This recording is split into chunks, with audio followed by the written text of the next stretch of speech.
ఏం చేస్తున్నాడు? దొంగవి దొంగవి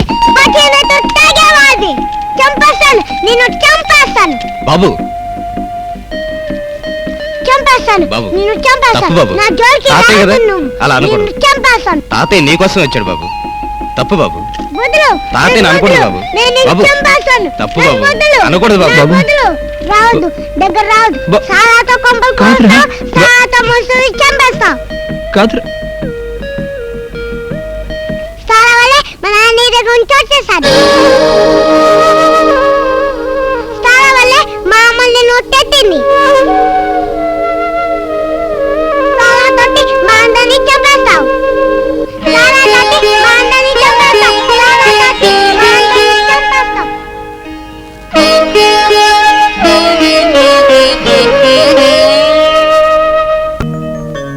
నమస్కారం అయ్యా. నమస్కారం అండి. రండి రండి కూర్చోండి. ఏంటండి విశేషం? పెద్దాన్ని సడన్ గా ఇంట్లోనే డిన్నర్ పెట్టారు. ఆయన ఎప్పుడు డిన్నర్ హోటల్లోనే పెట్టేవారు. హలో. ఈ తప్ప ఇంట్లో పెట్టారు అంటే ఏదో విశేషం ఉండే ఉంటుంది. హలో. మామూలు విశేషం కాదు, పెద్ద విశేషమే. ఈవేళ నుంచి సారా వ్యాపారం బంద్. నాకు తెలుసు మీరంతా షాక్ అయిపోతారని. ఏటాడి ఏటాడి ఏటాడి వాల్మీకి ఋషి అయిపోయాడు. సారా తాగించి తాగించి తాగించి ఆడ కూతుళ్ళ మెడలోని పుస్తులన్నీ అమ్మించేసి మనం ఋషులైపోవాలి. లేకపోతే ఆడ కూతుళ్ళ ఉసురు తగిలేస్తుంది. సారా వ్యాపారం మానవ వల్ల సారా వ్యాపారం ఆగిపోతా. ఆగిపోవాలి, ఆగిపోవాలంతే. నేనే కాదు, నాతో పాటు సారా వ్యాపారంలో సంబంధం ఉన్న ప్రతి ఒక్కడూ రేపటి నుంచి సారా వ్యాపారం బంద్ చేయాలి.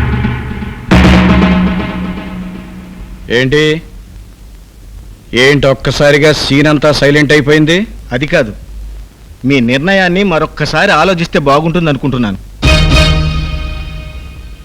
మారద, ఈ అంకయ్య రెడ్డి ఒకసారి సీన్ తయారు చేసుకున్న తర్వాత అక్షరం ముక్క కూడా మారదు. రండి భోజనాలు చేద్దాం.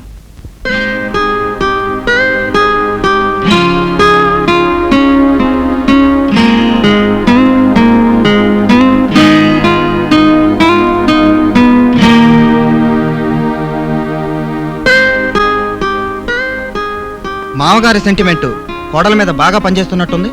కోట్ల ఆదాయం వచ్చే సారా వ్యాపారాన్ని కాదంటున్నారంటే నిజంగా ఆయనలో మార్పు వచ్చిందని నమ్ముతున్నాను.